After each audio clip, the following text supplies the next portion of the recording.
Salut! Dans cette vidéo, je vais te raconter 7 anecdotes slash faits sur ma vie, sur moi, histoire que toi et moi on se connaisse un peu mieux, parce que pour l'instant tu sais pas trop qui je suis, à part si t'es une de mes cops qui regarde la vidéo, mais sinon tu me connais pas vraiment. J'ai noté mes petites anecdotes dans le carnet de youtubeuse, le carnet typique qui vient de chez Emma. Sans plus tarder, vu que je déteste les intros longues, let's go! Alors ma première anecdote se déroule au Bled. Donc si vous savez peut-être pas, je suis algérienne. Mais je suis pas une autre origine. Parce qu'on me dit souvent, soit par exemple je suis française, soit on me dit je suis européenne. Je suis 100% algérienne. Des deux grands-parents qui viennent des montagnes. J'ai vraiment aucune autre origine pour le coup. Et malheureusement je suis partie que 2 fois dans ma vie au Bled. C'est trop triste. J'ai trop envie d'y aller après tout ce qui est corona et tout. Parce que c'est vraiment grave mon pays de cœur. J'aimerais tellement y aller plus. Parce que au-delà du fait que c'est là où il y a mes racines, c'est un pays que je trouve super cool. Et il y a tellement de choses à visiter. Parce que à chaque fois que j'allais au Bled, j'allais à peu près toujours dans les mêmes endroits. Donc je découvrais pas réellement des choses sur mon pays. Donc j'avais 9-10 ans et c'était lors de mon deuxième voyage au Bled. Parce que je suis partie en Algérie en 2008, je devais avoir 7 ans, quelque chose dans ces eaux-là. Lorsqu'on partait au Bled, malheureusement, mon père ne venait presque pas avec nous parce qu'il avait beaucoup de taf, donc c'était un peu compliqué pour lui de venir. Il faut savoir que j'habite dans un petit village au Bled. J'habite dans la maison de ma grand-mère. C'est pas trop un village, c'est plus une ville, je sais pas comment on appelle ça, une bourgade. Enfin dans la ville, il y a une épicerie. Il y a un café, une boulangerie, mais bon, est-ce qu'on peut appeler ça du pain? C'est pas trop sûr. Et il y a des maisons. Et il y a une mosquée. Franchement, c'est tout.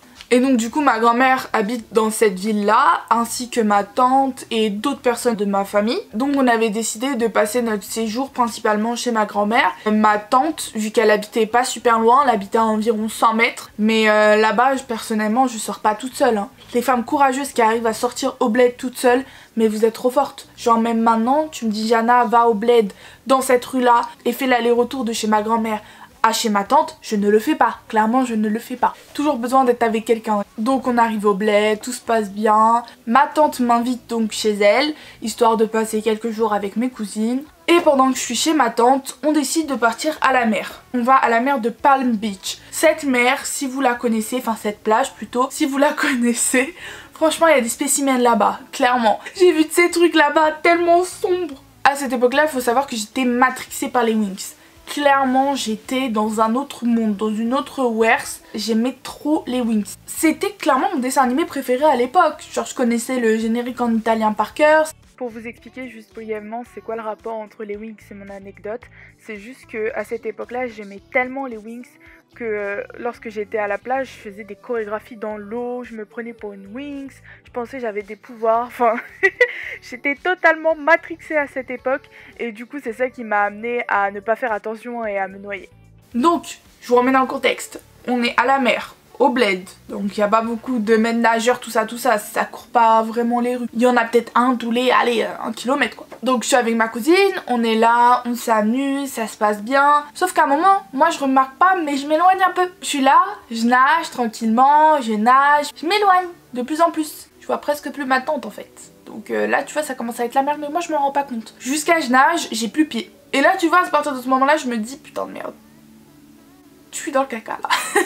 Parce que en fait la mer s'était un peu retirée. Et là où j'étais, j'avais plus du tout pied et j'étais super loin de ma tante et de ma cousine. Je commence à paniquer, je stresse et vu que j'ai plus du tout pied et qu'à cette époque là je savais pas trop bien nager, je suis comme moi je suis, j'essaye de sortir de l'eau, ça marche pas. Là je commence à me noyer. Donc là je me dis c'est bon, c'est fini, c'est mort. Là c'est el muerte, personne ne viendra te sauver, tu es toute seule. T'es dans la merde. Heureusement pour moi à ce moment là, il y a un daron qui m'a aidé à sortir de l'eau et qui m'a sauvé clairement de ma noyade. Je m'en souviens plus du tout de sa tête, mais franchement quel frère, parce que j'allais mourir comme une conne à cause des Winx et parce que j'étais trop naïve dans ma tête. Et non en fait, enfin I'm alive, parce que sinon je serais pas là, je pourrais pas te raconter tout ça. Voilà. Deuxième anecdote. Alors je vous mets dans le contexte, j'étais au collège en 6ème, donc je devais avoir à peu près 11-12 ans, quelque chose comme ça. Et j'ai rencontré ma meilleure amie d'aujourd'hui, mon petit Babes, dans ma classe, donc en 6ème, donc ça fait quand même long time quoi. À cette époque là, personnellement j'aimais trop tout ce qui touchait à internet. Et du coup j'avais donc ma meilleure amie dans ma classe, on avait un petit groupe de 4 potes et ma meilleure amie avait créé un site sur la puberté. Donc son site traitait de tellement de thèmes qui étaient super matures pour notre âge je trouve. Parce que si par exemple je re-regardais son site à l'heure actuelle, franchement ça me choquerait même pas. Je le trouvais super bien pour notre époque, pour entre guillemets notre degré de maturité quoi. Et donc j'ai suivi un peu son exemple et j'ai aussi créé mon site. Et mon site c'était un peu un mess. Il y avait de tout et n'importe quoi. Ça parlait surtout de trucs de meufs clairement, enfin de trucs de filles plutôt. Donc ça parlait de mode, make-up, ça parlait de musique. Parce qu'à cette époque là, j'étais directionneur. Je ne le suis plus, mais oui, à cette époque-là, c'était la fiesta, quoi. J'avais même une pote qui faisait une chronique cuisine sur mon blog. On se prenait pour qui à l'époque? Je pensais que j'allais percer. Il y avait même pas de 10 visiteurs sur mon site, j'étais trop heureuse en plus. J'avais même créé aussi ma chaîne YouTube. Mais c'était vraiment, j'avais posté une vidéo, je l'avais montée sur Movie Maker, je me sentais trop fraîche, j'étais trop là en mode yeah yeah. Alors que ma vidéo elle était nulle, mais clairement elle était éclatée quoi. Et il faut savoir que comme toute fille de 6ème, il y avait des embrouilles. Donc pour certains ça se réglait dans la cour de récré, à base de copines, pas copines. Mais chez nous ça se réglait sur notre site. Ça veut dire ça écrivait des commentaires, ça se clashait dessus et tout, et c'était vraiment... C'était super drôle à voir. 3e anecdote fait sur moi. Alors je pense que ça va être le fait un peu le plus chelou dans cette vidéo. J'ai la phobie des coups. Oui, j'ai la phobie des coups. Je sais que c'est bizarre hein, mais bon, il y a des gens qui ont des phobies aussi qui sont chelous. J'aime pas les coups et je pense que ça doit venir d'un petit trauma que j'ai vécu lorsque j'avais vu un film quand j'avais 9-10 ans. Parce qu'une pote m'avait dit regarde ce film là, il fait trop peur. Bah oui, il fait trop peur. Regardez Le Cavalier sans tête à 9 ans. C'est clairement un truc que je vous conseille pas. Même si, bon, t'as des gens à 9 ans aujourd'hui, ils ont vu 10 000 fois pire. Mais moi, à cette époque-là, j'étais toute insouciante, naïve. Clairement, je voyais Scary Movie avec les aliens, là, j'avais super peur. J'allais mourir, moi. J'étais trop une flippette à cette époque-là. Tu me mettais dans le noir dans mon couloir, c'était fini. Et du coup, depuis que j'ai vu ce film... Toutes des têtes coupées, décapitées, ça me dégoûte. Enfin, je sais pas, les coups... Ah, tout ce qu'il y a dedans, il y a la trachée, il y a l'œsophage. J'aime pas du tout ça, clairement. J'ai appris récemment aussi que mon frère avait aussi la phobie des coups. Enfin, qu'il avait pas la phobie, mais en tout cas qu'il aimait pas ça. Donc je pense que c'est peut-être de famille ou... Je sais pas, hein. Et le pire, c'est quand les gars, ils ont une pomme d'Adam là, qui monte et qui descend. C'est dégueulasse. C'est horrible, personnellement, je ne peux pas. Et en plus quand j'étais petite, vous voyez quand vous mettez la couverture sur vos pieds pour pas qu'un monstre, on sait jamais, il prenne vos pieds comme ça parce que c'est horrible. J'essayais de remonter la couverture jusqu'en haut parce que j'avais peur qu'on me fasse des trucs à mon cou. Quand je le dis ça paraît super con mais vraiment, ah j'aime pas ça. 4e anecdote. Alors mon anecdote se déroule en Normandie, dans la région la plus chill de France. Donc ma pote et sa soeur m'avaient invitée dans leur maison de vacances. À cette époque-là j'avais 15-16 ans, donc je crois que j'étais en première, quelque chose comme ça. Je m'étais grave reposée, c'était trop cool.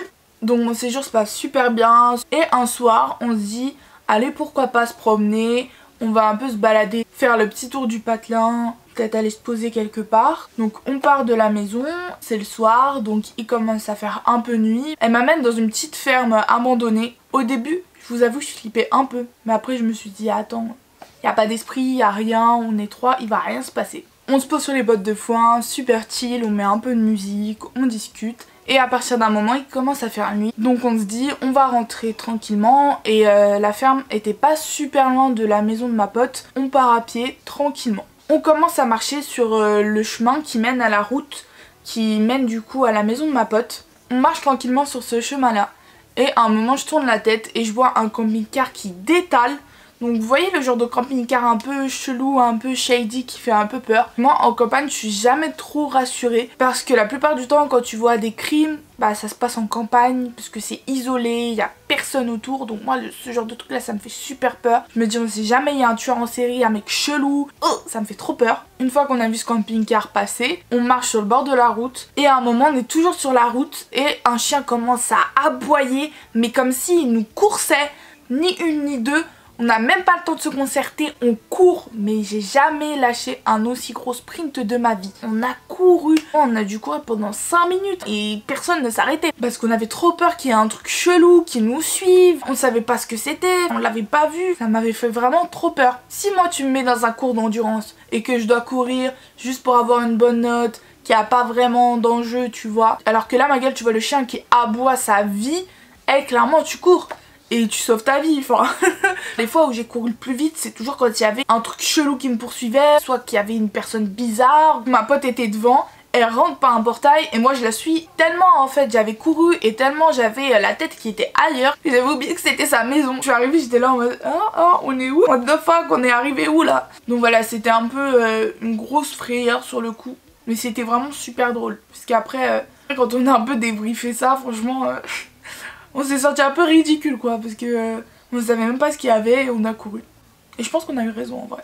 5e anecdote. Alors je suis quelqu'un qui aime beaucoup rêver. Les rêves ça me passionne. Clairement j'aimerais trop savoir ce qui se passe dans ton cerveau quand tu rêves, comment ça fonctionne exactement, comment tes souvenirs sont recyclés d'une certaine manière que ça te crée une histoire qui devient what the fuck. C'est un truc qui m'intéresse énormément et j'aimerais trop me pencher sur ce sujet là. Et vu que c'est un sujet que j'aime énormément, depuis que je suis petite, je note mes rêves. Donc avant j'avais un carnet de rêves, maintenant je note juste ça dans mon téléphone. Dès que je me réveille j'essaye de noter, ou sinon j'essaye de noter en cours de journée histoire de pas l'oublier. Et j'ai aussi appris qu'il y avait certaines personnes qui ne se souvenaient pas de leurs rêves. Donc elles rêvent comme toute personne normale, sauf qu'elles ne s'en souviennent pas. Et je trouve ça trop triste. Si je me souvenais pas de mes rêves, genre, une partie de ma personnalité serait partie. Et pour le coup je sais pas si vous savez ce que sont les rêves lucides, mais ce sont des rêves dans lesquels tu es conscient de rêver. Donc tu peux faire exactement ce que tu veux. Si t'as envie de gérer ton crush, si t'as envie de pécho ta célébrité préférée, si t'as envie d'avoir un super pouvoir, c'est des rêves dans lesquels tu peux faire exactement tout ce que tu veux. Personnellement ça m'est déjà arrivé de faire un rêve lucide, mais tellement je m'en fous, je me suis dit ah je rêve, ah je m'en fous. On revient à l'autre rêve, il était trop bien. Là j'aurais tellement pu faire tout ce que je voulais. Et il y a des techniques qui existent pour pouvoir faire des rêves lucides. Par exemple tu regardes tes mains dans ton rêve, et si tes mains paraissent un peu disproportionnées, ça montre que tu rêves et qu'à ce moment-là, tu peux devenir conscient que tu rêves. Ça s'appelle un test de réalité, je crois quelque chose comme ça. 6e anecdote. Alors oui, je suis une geek. Tous ceux qui ne savaient pas, je pense que vous allez être choqués parce que je joue à Minecraft depuis que j'ai 13 ans à peu près. Et à WoW aussi. À cette époque-là, j'avais découvert ça. Et franchement j'avais kiffé. Jouer sur des serveurs avec d'autres personnes. Et à cette époque là aussi c'était pas super commun de voir une fille jouer aux jeux vidéo. J'en avais rencontré quelques-unes. Et aussi je jouais à Abo. Pas Abo normal, parce que Abo normal fallait mettre des thunes pour pouvoir être quelqu'un. Mais dans les serveurs là, Abo rétro. Et c'était vraiment trop bien. J'ai que de bons souvenirs de cette époque. Et récemment je me suis mise à jouer à LOL. Alors je suis une merde hein, parce que je viens juste de commencer. Je pense que ça va pas tarder à partir en couille sérieusement. Je suis pas à un niveau diamant ou je sais pas quoi, mais franchement je me débrouille quand même assez bien. Même si là ça fait 2 semaines que j'ai pas joué quelque chose comme ça, et faudrait tellement que je m'y remette. C'est trop bizarre, mais le fait de voir des gens rager sur ce jeu là, ça m'a trop donné envie d'y jouer. Si tu me dis regarde ce truc là, joue à ce jeu là, ça va pas du tout me donner envie, mais si je vois des gens qui pètent les plombs sur le jeu, et bah je vais y jouer. Mon cerveau il est un peu à l'envers quoi. Dernière anecdote. Alors dans ce fait là je vais te parler de ma grand-mère. Ma grand-mère des montagnes. J'avais vraiment envie d'en parler parce que pour moi ma grand-mère c'est quelqu'un de super important à mes yeux. Parce que déjà premièrement elle habite chez moi. Même c'est quelqu'un qui m'a beaucoup aidée dans ma vie. Même si c'était pas forcément à travers de mots, mais plus d'un regard, d'un sourire. Parce que à cet âge là, à cause de l'Alzheimer forcément, les petits vieux ils perdent un peu la mémoire et ils sont plus trop actifs comme ils étaient avant. Ils vont plus se souvenir de certains prénoms, de certains moments de leur vie. Ça a été quelqu'un qui m'a énormément aidée et qui m'a beaucoup poussée à aller mieux. Parce que je me disais mais tu peux être triste, oui ça arrive à tout le monde d'être triste. Mais quand je voyais tout ce que ma grand-mère avait souffert et tout ce qu'elle avait vécu, tu vois directement je me suis remise en question. Quand je vois cette femme là je me dis mais elle a réussi réellement à surmonter ces épreuves là. Donc juste sa personne et son histoire c'est tellement synonyme d'espoir pour moi. Je parle malheureusement pas arabe, mais avec ma grand-mère je parle le kabyle de la petite Kabylie. C'est pas celui de la grande parce que celui de la grande j'y comprends presque rien. Mais je parle un peu kabyle avec elle, donc c'est cool, ça nous crée un petit lien. Et franchement si j'ai un conseil à vous donner, c'est prenez soin de vos proches, surtout en cette période de Covid.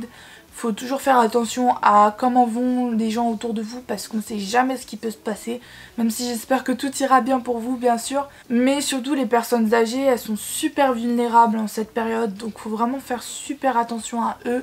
Prenez bien soin d'eux. Prenez de leurs nouvelles. Clairement pour moi ma grand-mère c'est mes yeux. Enfin je lui ai déjà dit plusieurs fois mais je la considère réellement comme ma deuxième mère. Parce que c'est quelqu'un de bien tout simplement. C'est quelqu'un qui est adorable, je la montre souvent à mes potes et c'est vraiment trop drôle parce que forcément avec la vieillesse elle a des réactions, parfois faut pas la faire chier tu vois.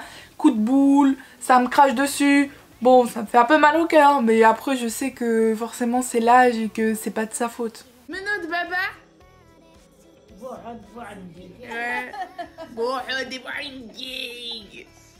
Donc voilà, en conclusion, ma grand-mère, mes yeux, la femme de ma vie, j'avais vraiment envie d'en parler parce que ça fait réellement partie de moi. Donc voilà, sur cette note un peu émotive, je vous fais des gros bisous. J'espère que la vidéo t'a plu, un minimum encore une fois. Prends bien soin de toi et je te fais de gros bisous. Ciao!